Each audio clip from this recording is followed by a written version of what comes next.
Hey guys, today I'm teaching you if Gmail is still worth switching to in 2025, especially if you're just starting out with email or tired of your current inbox.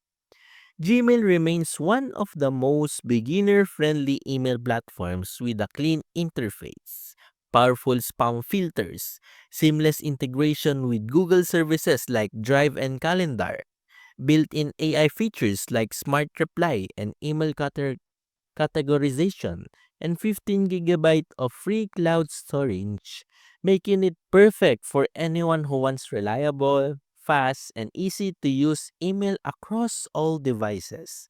But while it's simple enough for first-time users, it also offers hidden productivity tools like labels, filters, offline mode, and scheduled send that make it useful long term. So whether you're switching from Yahoo, Outlook, or just starting fresh, Gmail is still one of the most smartest choices in 2025. That's the full review. Gmail's easy, fast, and packed with useful tools. So like and subscribe if you want more beginner-friendly app breakdowns.